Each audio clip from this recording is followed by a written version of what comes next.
Well, welcome, Rosiel, and thank you for joining us today for this recording of Collective Voices. It's a privilege to have you join us today. And yeah, just going to start off by asking if you could briefly describe your own lived experience of suicide.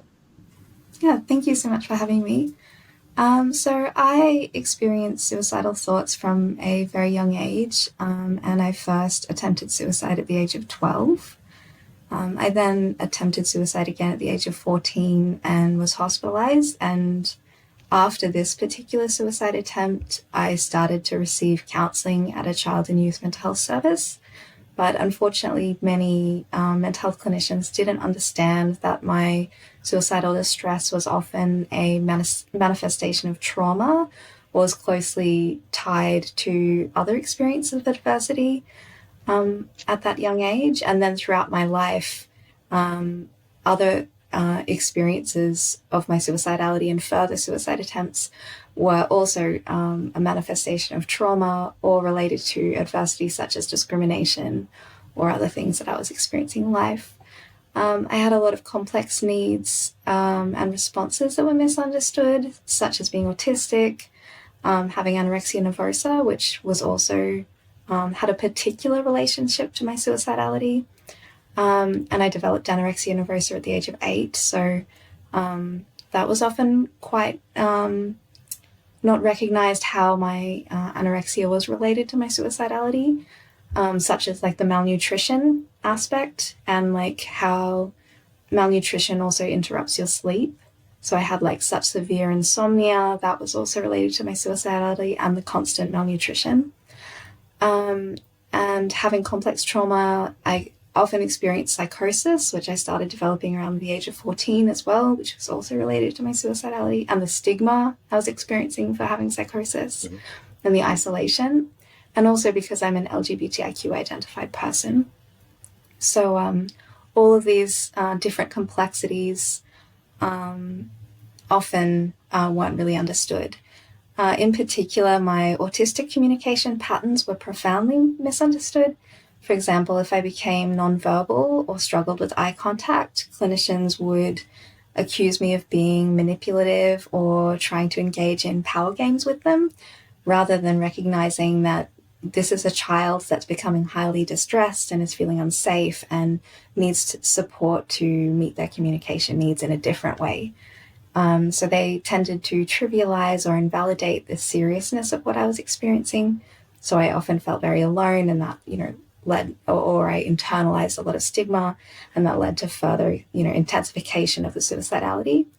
So I ended up having cycles of hospitalizations throughout my adolescence and adulthood, and then further suicide attempts. So it was a really long road and nothing seemed to interrupt those series of hospitalizations until I came across lived experience models of recovery that connected with lived experience approaches, understanding suicidality as being responses to stresses within your life and unmet needs, rather than just directly stemming from a pathology or a deficit within you as a person.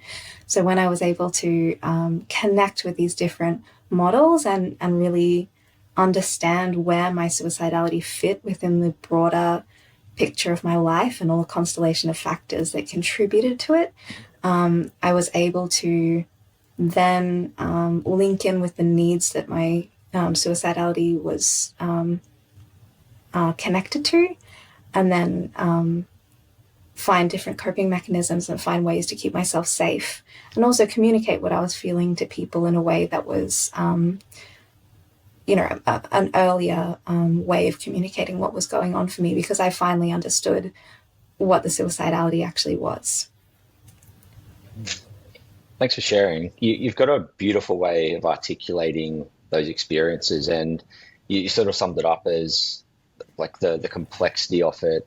And if we were to look at just one of those complexities that you sort of spoke about as a youngster, that's a lot to deal and to handle and to navigate all of that at the same time. I can see here that it seems really, really like a really strong thing, really hard thing to deal with. Just wondering, like during those periods, and maybe you can reflect on different ages across like your lived experience. Did you reach out to anyone for support around like your thoughts of suicide? And if so, what was that like for you? I did. I had reached out to, I mean, even prior to being engaged in the child and youth mental health services, I had tried to reach out to multiple adults in my life and say that I was like really struggling. I also, at a very young age, from like the age of 8, I already had developed anorexia nervosa, and then from the age of 12 onwards, I was self harming. So I had tried to reach out to, teachers at school, other adults, around like in my life. But unfortunately, often, because I was at such a young age, and I think because of the way children's distress is understood, no one was really recognizing that I was experiencing, I had trauma, and that my issues were quite severe. So I think, I was being told things like, just wait until you're older and you have real problems and things like that. Like there wasn't that age sensitive understanding of any distress a child is experiencing is significant to them, and needs to be met with compassion and concern because that is what's happening in their world. Like they don't have a reference point for getting older, and it needs to be developmentally, like in a developmental context of like what is happening for that child. And also assumptions shouldn't be made because these assumptions were made that my problems were trivial, and no one knew that. They weren't asking, they were assuming and then telling me that my problems were trivial. So then I was becoming quite silenced about that, and then I felt like I couldn't trust anyone to tell them like the seriousness of what was going on and how unsafe I was. And then also what the dangerous message I was being told was, wait until you get older and you have real problems. Now, in my, the world I was existing in, I already felt like the problems I was experiencing were unsurvivable because I was already experiencing suicidality.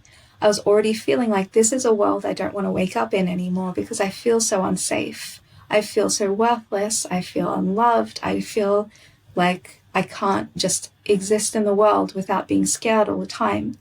So if I'm hearing these messages as this will only get worse when you get older, it actually increased my suicidality because I was like, that's a world I don't want to exist in. I don't want to grow up in a world that this will get worse.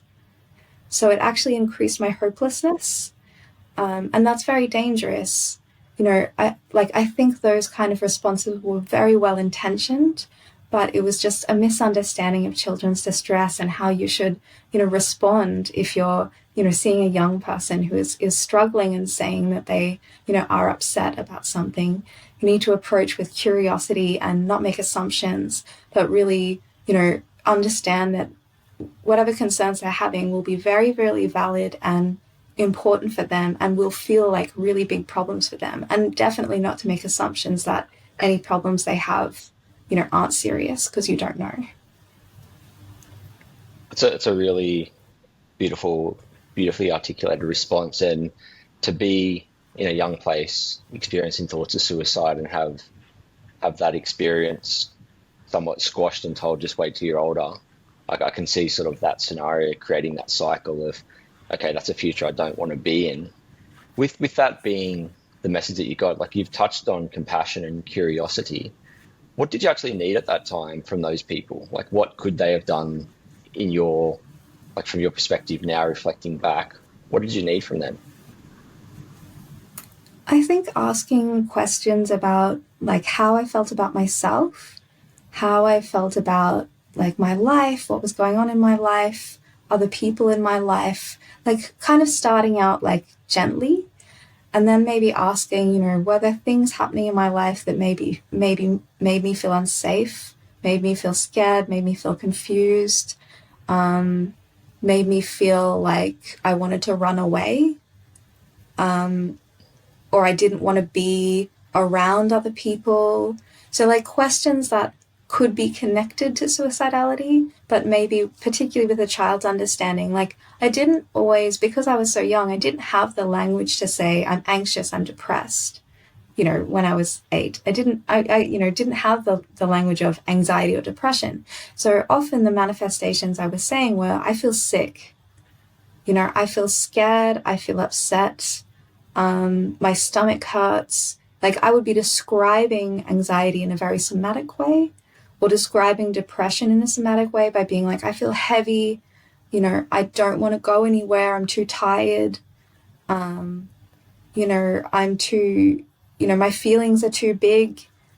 And then, trying to find the language, but adults, not being able to kind of put it in that developmental context, were kind of like, your stomach feels sick. That wasn't being connected to a mental health, concern or stress and trauma. Or I was talking about the nightmares I was having, like that was related to trauma, but, it wasn't really being connected because it was like, lots of young children have nightmares. But it was like, if I wasn't sleeping, I was having recurrent nightmares. I'm describing all of these physical experiences. Um, and I was, hyper vigilant to everything. And I felt like I had to always be on watch. And I would say, I feel like, and that was describing hypervigilance, I feel like I always have to watch other people so I can be safe. And I feel like I have to protect other children. I needed an adult to ask why I had that belief. Like, why do you feel like you have to be the protector of other children and stand guard over other children? Because I would say that I can't play in the playground. Like, teachers would say, why aren't you playing with the other kids? And I was like, because I'm standing watch. I'm being their guardian. I'm being their protector. I needed someone to ask, why do you feel like you need to be the guardian for other children? What are you afraid is going to happen? Or like, are you afraid something's going to happen to them? Has something happened to make you feel like you needed a guardian or a protector? And, that was an important question to ask, rather than just kind of being like, oh, maybe this kid is like imagining, there being a knight, or, there being, a superhero, because that wasn't what was happening. It was kind of an expression of something I needed, and then something that I was scared would happen to other people, that, someone would be hurt.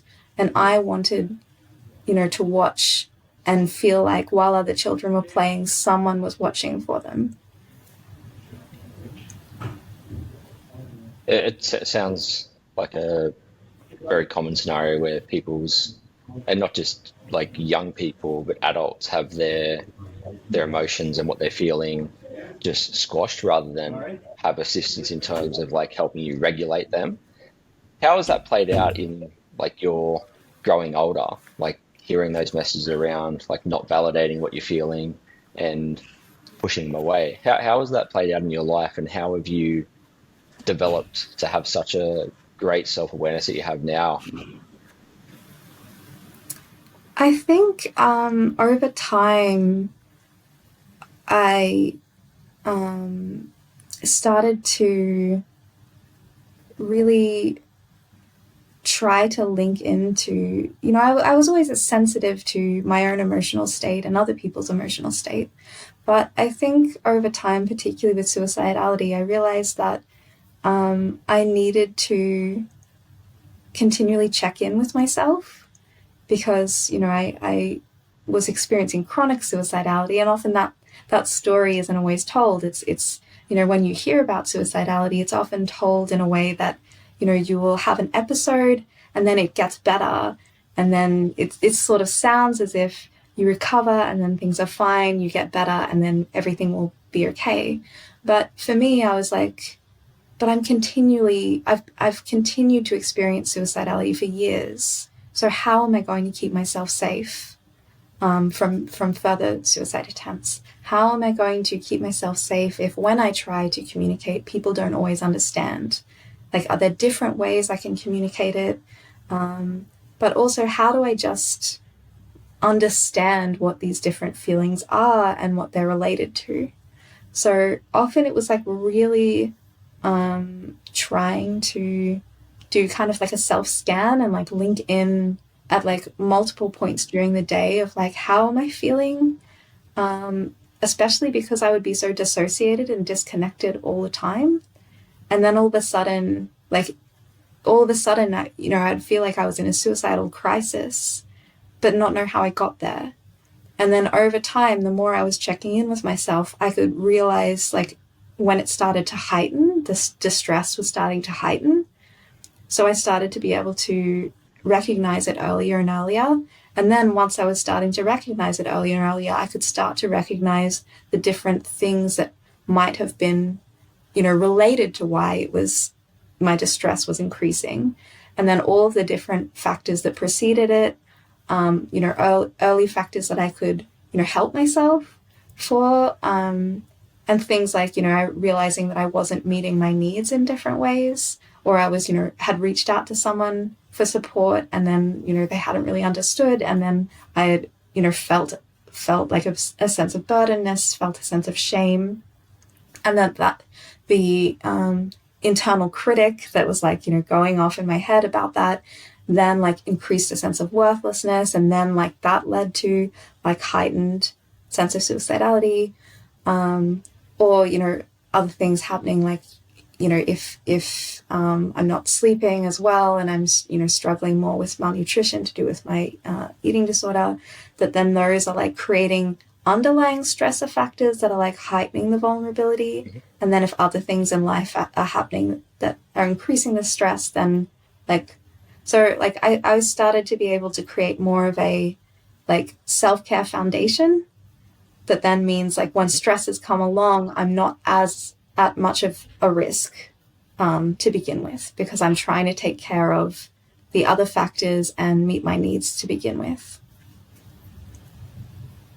That is an amazing insight into who you are and how you operate as a person, and something admirable. Like as I hear you describe that, I think that my own reflection on like when life isn't going well for me, and the insight you have is amazing, and something I wish I had. You touched on keeping safe and how all that sort of self-care fits in there. What else works, or what else has been beneficial in terms of keeping you safe, like your experiences from external things, whether or not it's like medical professions? You touched on peer support. What's been beneficial for you? Definitely trying to keep like a balance in being out in nature, things like that. So like if I notice often like an early indication for me that I'm becoming distressed and kind of experiencing suicidality, especially when I'm disconnected from it to begin with, and it can start to creep up, and I'm not really noticing it until it gets to like a crisis level, is isolating. So even like when I'm, feeling really tired and, particularly if my insomnia is really bad and I'm just isolating, that I make a serious effort to just, and an intentional effort to just go outside and, go for a walk, or even if I can't, make a small walk around the block or something like that, just go outside and like be around trees. Or look, if I can't do that yet, look at pictures of animals on my phone, look at pictures of trees, or like, videos of animals like on the internet, or like whatever I can do to feel like I'm connecting to, and part of the natural world. Because I think that disconnection point is so critical, that then I'm like, you are part, especially if I feel like the world is unsafe and I don't want to be in it anymore, that I'm like, there are beautiful things in the world that you are connected to. There's nature, you are part of nature, you're part of the natural world. So like that's one thing that's like a major thing I can do, is immediately try and reconnect to my sense of being in the world and being in nature, because that feels very safe to me. And it doesn't require, trying to reach out to someone and, maybe them not reaching back, but it's like a very quick self-care effort that I can do.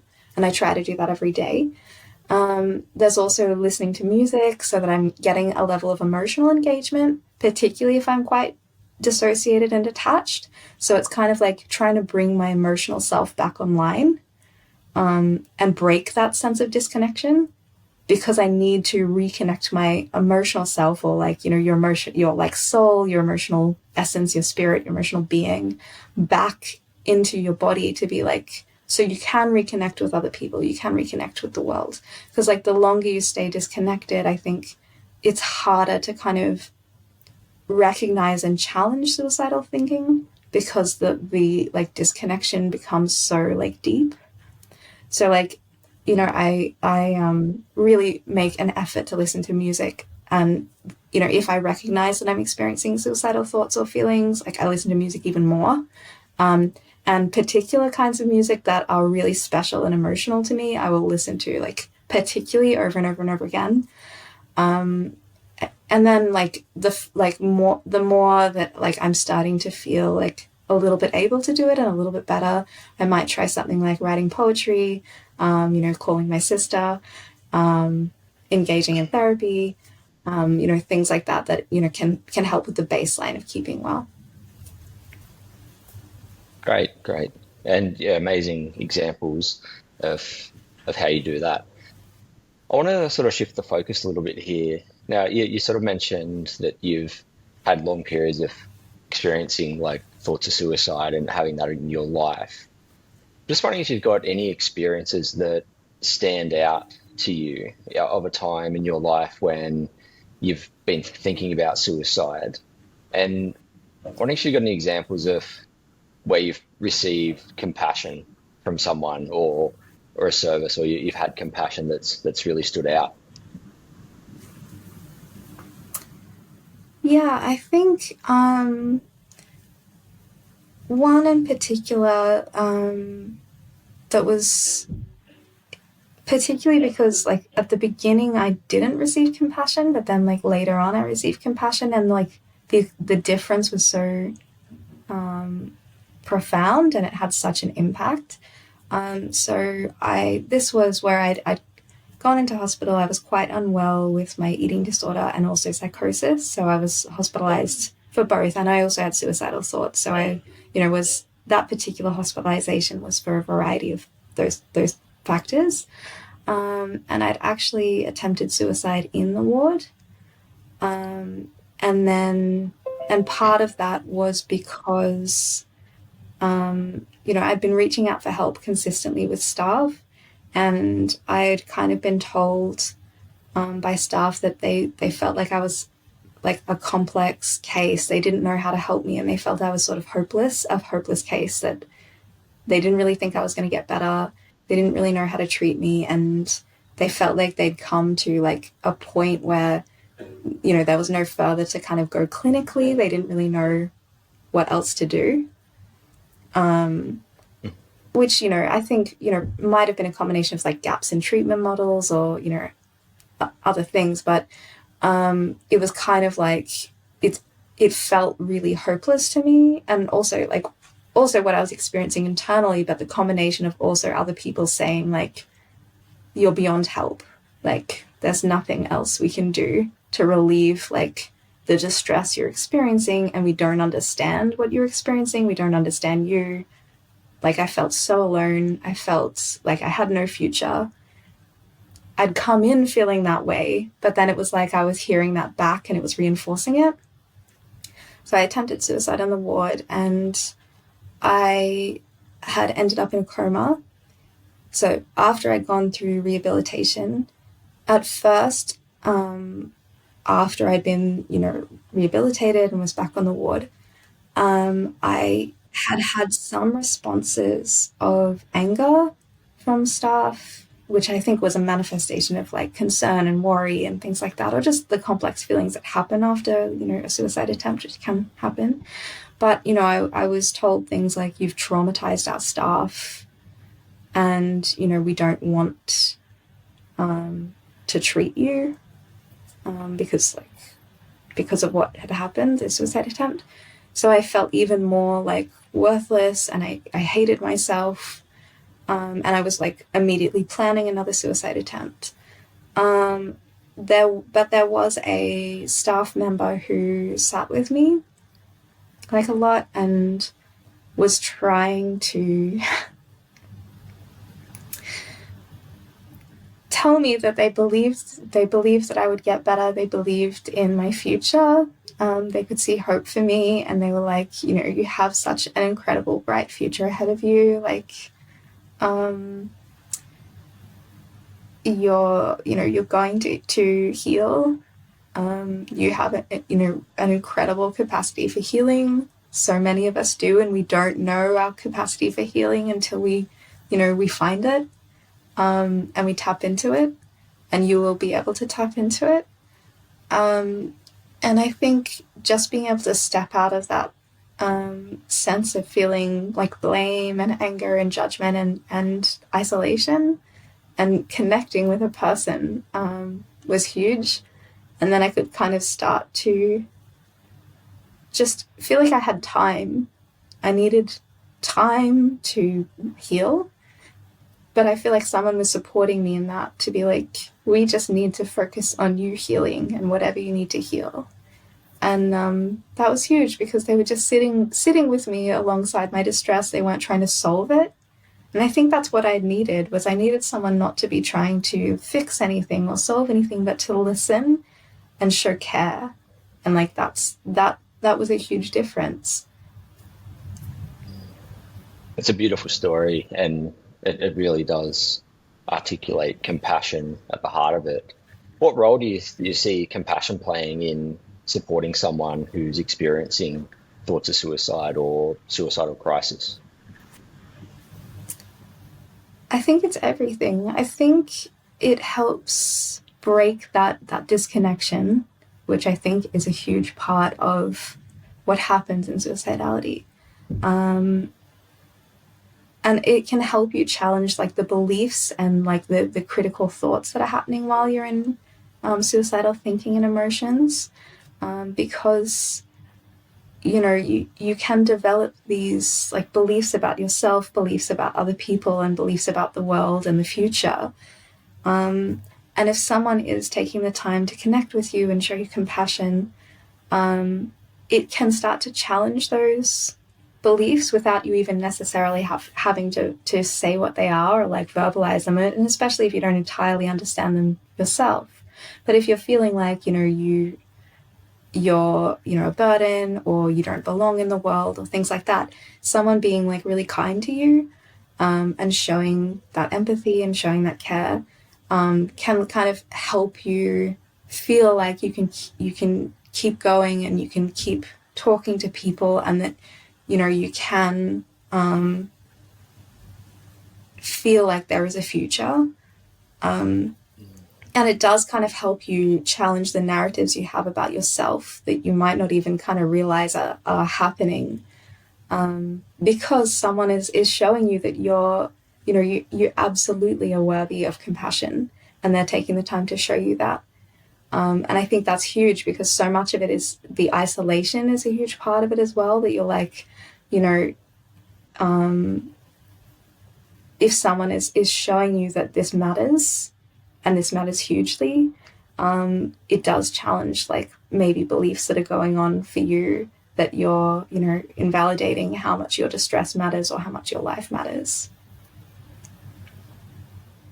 Yeah, you hear time and time again the power of someone holding space with someone, and it sort of also reinforces the movement that's happening around Australia with the shift towards getting more and more peer workers and people with lived experience to be involved in suicide prevention, the mental health system, and many other different groups.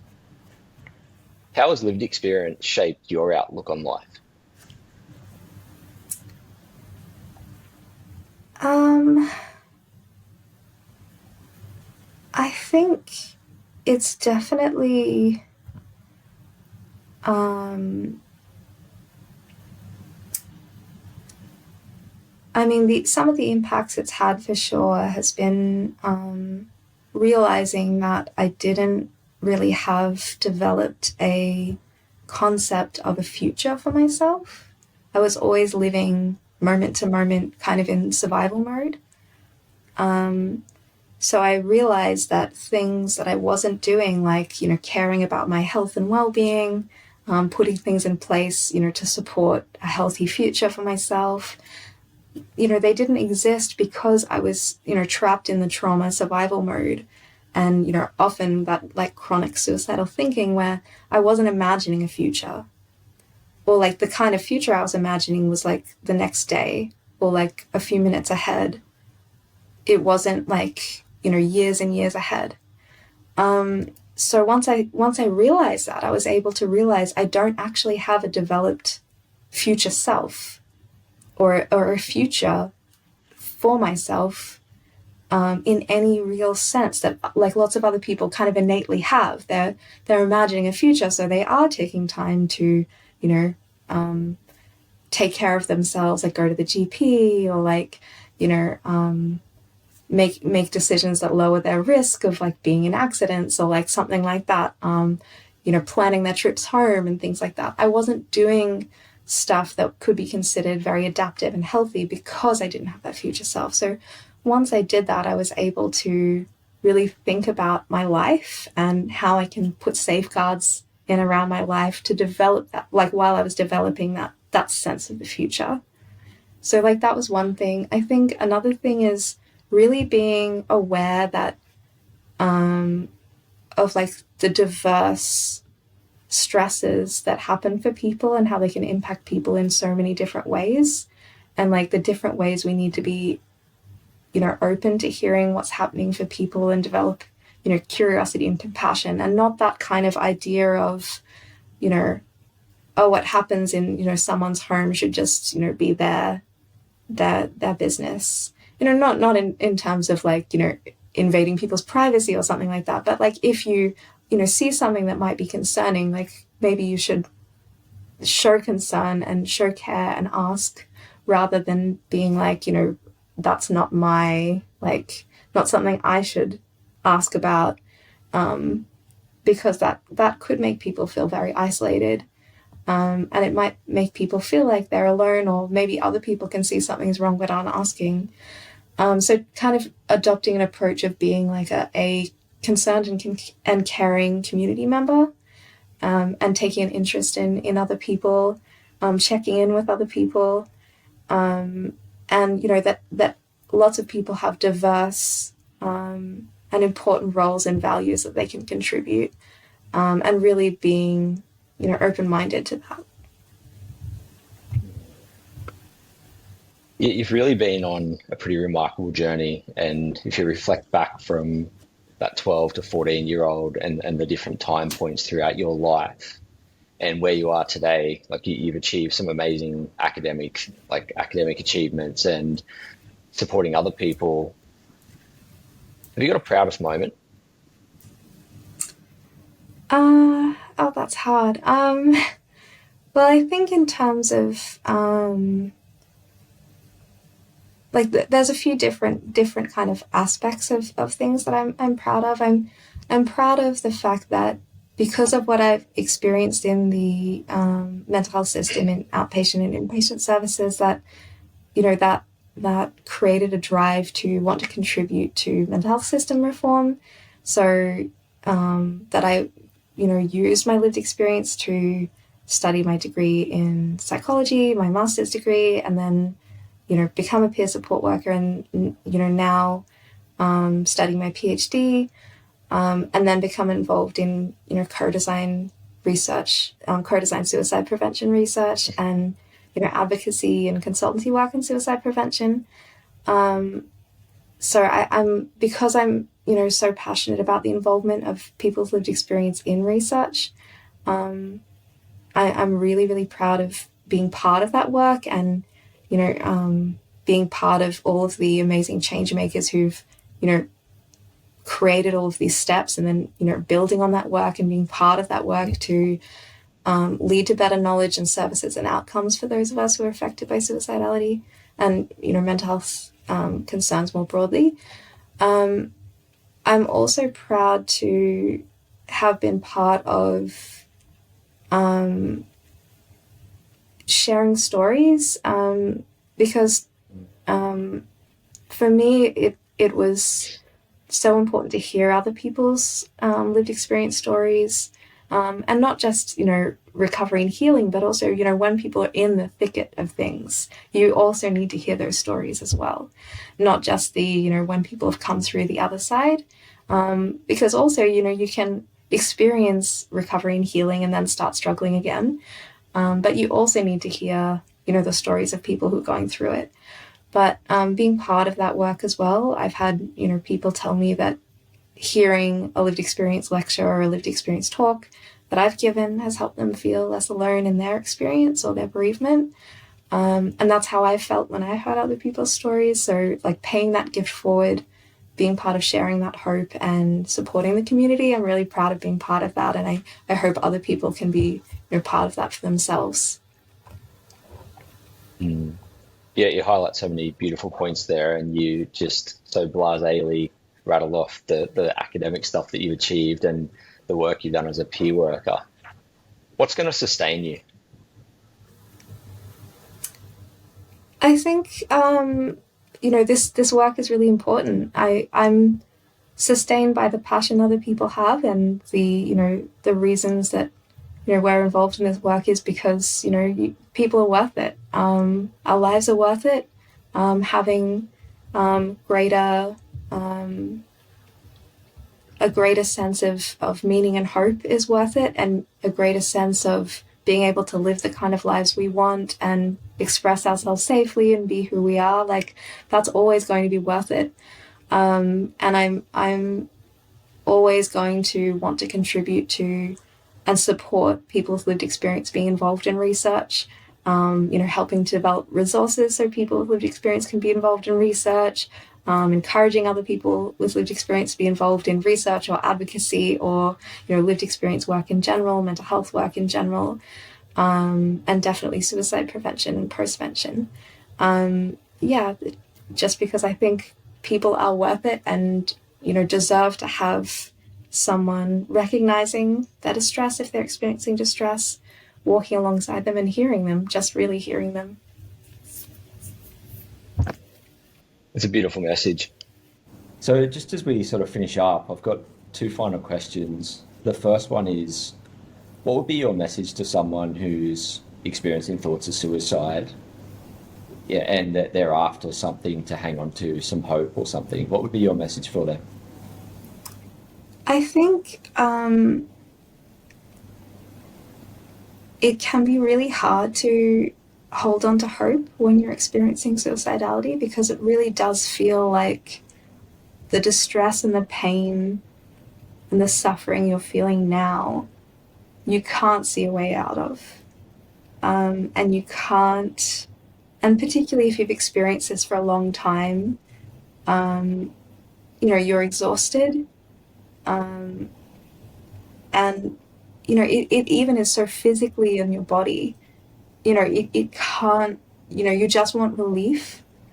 Um, and you just want these things to be different, but you can't imagine that being different. And I think sometimes it takes having to remind yourself and other people having to, remind you and be there with you to tell you that you're disconnected from, a world where this won't be what you're experiencing right now. Because you're so surrounded by all that pain and all that suffering. It's so great for you right now, you can't see outside of it. But that doesn't mean that it can't be different. It's just that you're so deeply within it, you can't see outside of it. And you can't kind of feel other people's care for you. You can't feel the gravity of how important your life is, because you're so surrounded by that pain. But, like, please believe other people when they're saying that, that pain is survivable, and that your life is worth it, and that your life is meaningful, and that you are really, really important to other people. You just can't feel it right now, but you will be able to feel it again, once, things change and other people can try and, like, help you find ways for things to change. But believe that the level of pain that you're in and that you being unable to connect with things outside of that pain can be different. And even when you experience suicidality over and over again throughout your life, you can still have a beautiful and meaningful life. I think that's something I always needed to hear because I experienced chronic suicidality, is that it's still survivable and manageable. Experiencing recurrent episodes of suicidality or just almost daily ongoing suicidality for it's the case for lots of people too. You can still have a beautiful, meaningful life and still have wonderful experiences, um, and it is possible. And I think that even when you can't feel hope in the moment or you can't imagine it being different. It's a very beautiful point, and to finish on, like, I've met many people, and I share friendships with many people who live with thoughts of suicide every day of their life, and they have so much beauty around them that they appreciate. And it leads me to my final question: what brings you the most joy in your world? I think it's often very small, taking very small delight in the world, actually.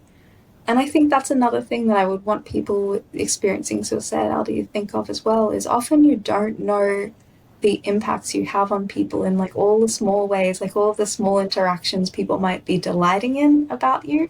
Like often when I talk with someone, I really take pleasure in seeing their little idiosyncrasies, and then or walking outside and seeing something beautiful about nature, seeing, an interesting mushroom in the ground or fungi, or like, the leaves blowing in the wind or something like that. Like I really try to pay attention to all of those fleeting moments, fleeting interactions with someone, or even laugh at like little annoying things throughout the day. And try and just laugh at like little absurdities and stuff like that, and try and take joy in them as well, um, because this is like life we're living, and it's important. All of it's important. All of those moments we get with people are important, and we sometimes we underestimate how profound they can be. I've had incredible interactions where a stranger has been so kind to me or has actually saved my life and been unaware of it in that moment, um, and they didn't know, like, that small gesture of kindness they showed me was everything. And then I held on to it for like weeks and weeks, just replaying it in my head. And it was like helping me through a suicidal crisis because they like showed me a small gesture of kindness, which wasn't small at all. It had a huge impact to me, created a huge ripple effect. But like, things like that, like small interactions and small moments, is often what I take joy out of. Thank you, and what a beautiful way to finish. It actually reminds me of something you said to me when we caught up before this interview, and it was a beautiful comment that has stuck with me, and that's that showing compassion to people will never hurt anyone. I think that's how you articulated it. But those small interactions that you have with people, if we can just show compassion to people, you don't know, like you'll never truly understand the impact that can have on someone's life.